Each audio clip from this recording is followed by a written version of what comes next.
Hi everyone, and welcome to another episode of MMT Mondays. This week we are going to focus on a recent House resolution introduced by Oklahoma Representative Kevin Hern, condemning MMT.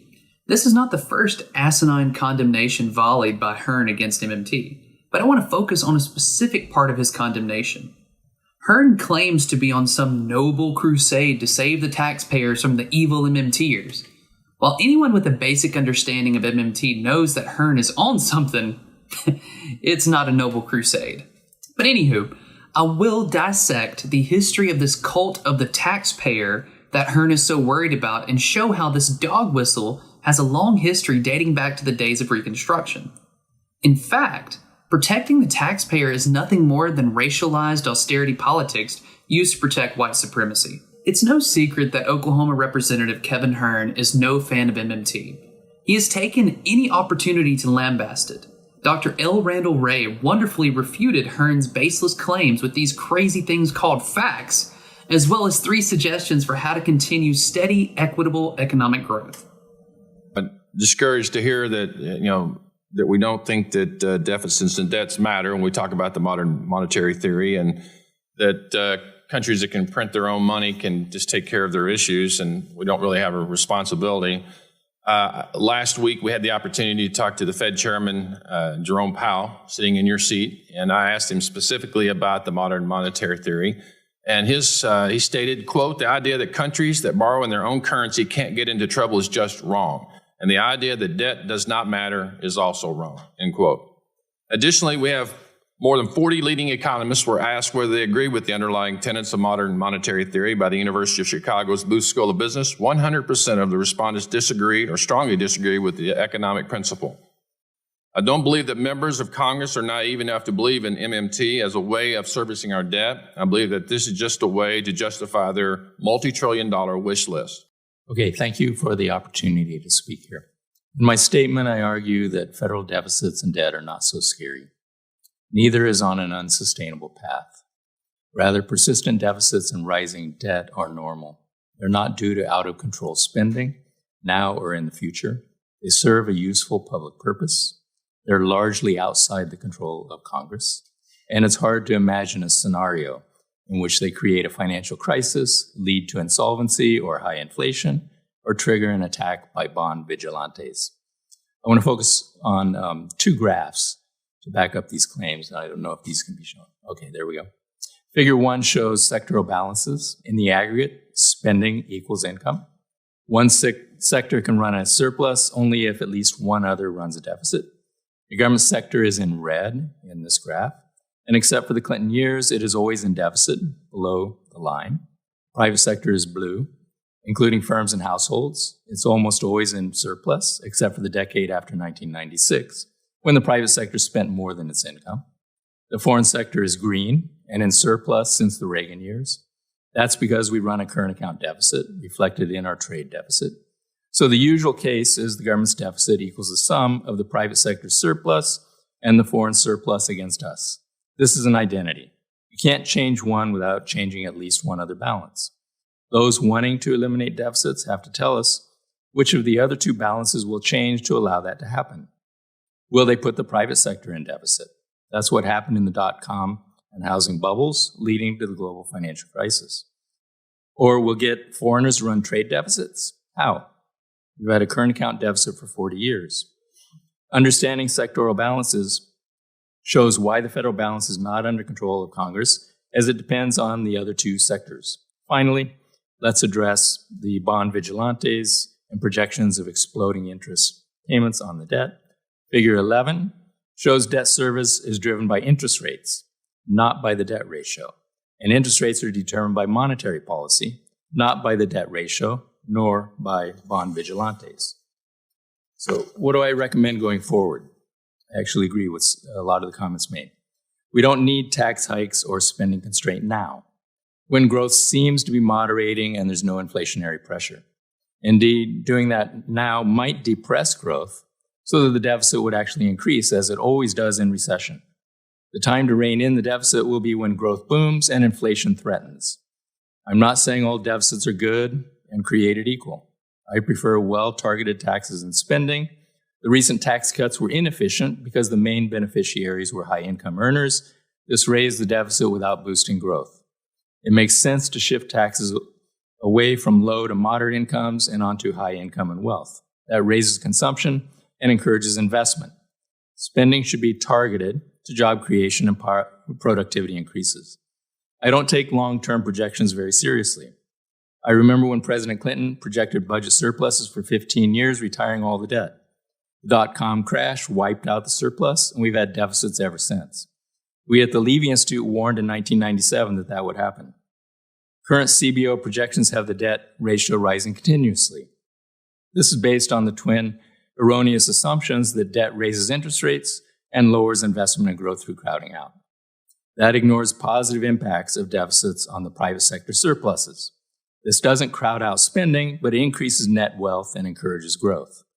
Instead of worrying about long-term projections that will be wrong, we should focus on formulating good policy today. So I suggest 3 recommendations. First, strengthen the automatic stabilizers. Spending should be more counter-cyclical, while taxes should be pro-cyclical. Policy changes weakened them over the past decades. Second, if discretionary policy is possible, raise taxes or cut spending only when the economy is overheating. There's no point adopting austerity today, only because the deficit might be bigger in the distant future. And finally, increase efficiency of both spending and taxing. The goal should be sustainable growth, rising living standards, reduction of inequality, and not to achieve some arbitrary deficit or debt number. Thank you. Earlier this week, Representative Kevin Hern reintroduced a House resolution condemning modern monetary theory once again. Let's dissect this attempt at an argument because this can serve as a great teaching opportunity to those who still subscribe to the same old arguments used against MMT. Hern claims that MMT's implementation would lead to higher deficits and inflation. But have no fear, you can quit clutching your pearls because MMT is not some new scary economic policy that's being implemented. It is simply a way to explain how our sovereign U.S. currency actually works. Better yet, it is not something to be implemented someday, but rather it's exactly how our money works today, right now. Hern goes on to state it's absolutely alarming that several members of Congress who control the purse strings of the federal government subscribe to this belief. My resolution, should it pass, would make it emphatically clear that our government condemns modern monetary theory and its dangerous influence over the people elected to safeguard your tax dollars. So many ways to destroy this comment, and so where do I even begin? Do you not realize that condemning MMT, that when you do that, you're actually serving to condemn yourself? You're pushing a resolution to condemn a description of how our monetary system actually operates. As a congressman, you control the purse strings of the federal government, so you decide how much money Congress spends into existence. Sovereign governments like the United States cannot run out of currency that they issue themselves. No matter what political hack gets on TV and rants about the empty piggy banks or the government going broke, it cannot happen. So there you have it. If we are our own currency issuer and have the means to achieve these progressive policies that will end up alleviating the exploitation of millions of people, then why do we not do it? Fiscal conservatives like Mitch McConnell have been calling for smaller government and end to the COVID relief spending and the terror of higher taxes ever since President Biden took office. Those who are desperate to go back to brunch and go back to sleep may willfully accept this fiscal conservatism if that means a return to normalcy. But from a historical perspective, this couldn't be further from the truth. This form of austerity politics under the guise of thinking of the taxpayer dates back to Reconstruction. Following the Civil War, a radical Republican Congress, black legislators in coalition with white allies from both the North and the South's poorest regions set out to rebuild the decimated infrastructure. While Reconstruction-era policies were relatively moderate, they also saw a dramatic increase in social spending in support of the poor and efforts to increase the taxes paid by landowners. Redeemers, as they came to be known, focused their efforts on attacking the rising government debt and excessive spending by painting the government run by black and poor whites as inherently corrupt. Southern elites had adopted this new concerned taxpayer identity in order to help gain the support of small white farmers who bore the brunt of the new land taxes, while at the same time keeping Northern support by avoiding blatant opposition to black male suffrage. These opponents of Reconstruction were able to claim to be respectable fiscal conservatives, while simultaneously engaging in a plan to subvert democratic elections in the South. This open hostility could have easily brought further federal intervention, but the North was quickly losing the will to defend black political freedom.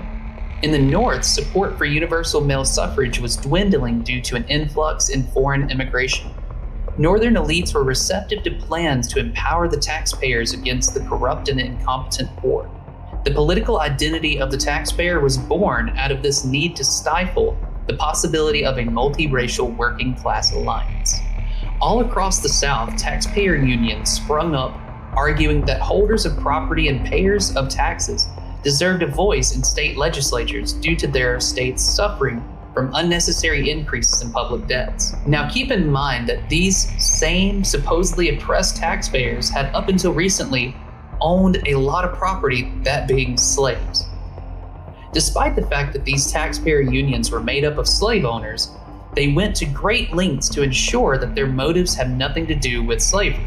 In typical "I'm not a racist, I have black friend" fashion, they claimed that their issue with the government was not a matter of race or color, but rather exclusively that the government was run by those who did not own property. These were the same people who had less than a decade earlier literally seceded from the Union, fought a war over their belief of the right to own black people. But after seeing the light all of a sudden, supposedly, they were only worried about the overburdened taxpayer force.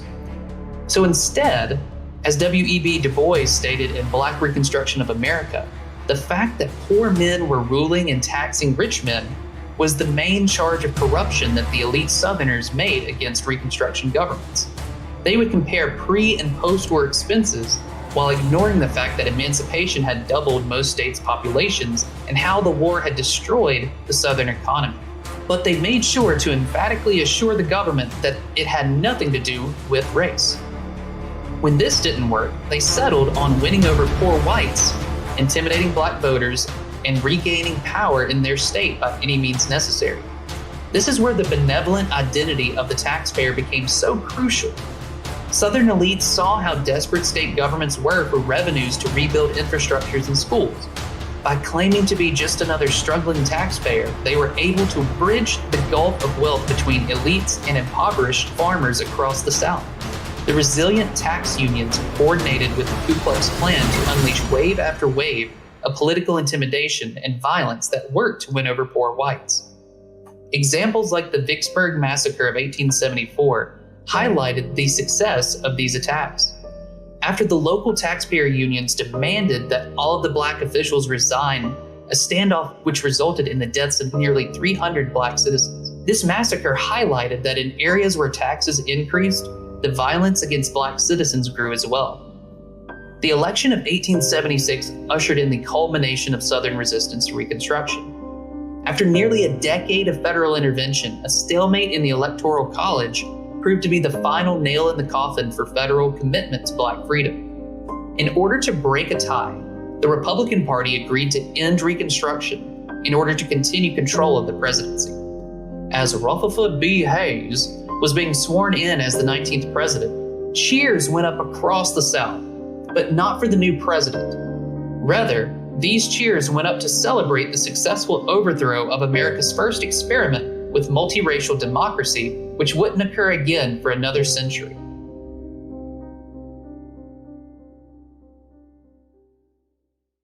In the decades that followed Reconstruction, the new state government served to reinforce white supremacy and strengthen anti-democratic mechanisms. White supremacist governments set out slashing budgets and shifting taxes on the poor, all under the guise of protecting the taxpayers. Newly freed slaves were arrested on bogus charges of vagrancy and jaywalking, and were then sentenced into a new form of slavery called convict leasing. States across the South amended their constitutions to include new ways to disenfranchise black voters in order to ensure that citizens couldn't raise taxes even if they wanted to.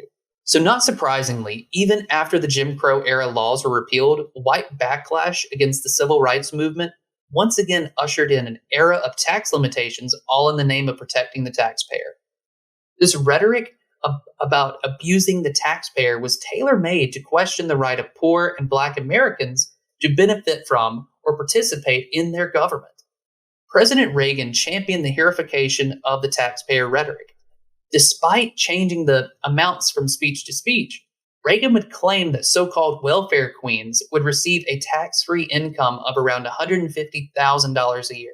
Reagan was able to successfully criminalize poverty, and truth be damned, nearly a half a century later, this image of takers is still alive and well. During the 2012 campaign, Mitt Romney claimed that nearly 47% of Americans are dependent on the government and believe that they are victims. The fact that the majority of taxes fall on low-income people did not qualify as contributions to the government in the eyes of Romney. Romney epitomized the whole pull yourself up by your bootstraps mantra for the American people in corporate welfare socialism for the elite. Romney didn't believe that it was his job to worry about the, quote, others, because he didn't believe that they have personal responsibility. Even today, the reality of tax paying never really had that much to do with actually paying your taxes, since we see Republicans' cult-like devotion to former President Trump despite his proud tax avoidance. History has shown us that the neoliberal model of fiscal conservatism is highly unlikely to change anytime in the near future. This all leads us back to the House resolution put out by Representative Hern earlier this week, where he condemned MMT. While it's easy to dismiss his resolution as nothing more than an idiotic misunderstanding of how monetary policy works, the subliminal meaning is something much greater than any political party.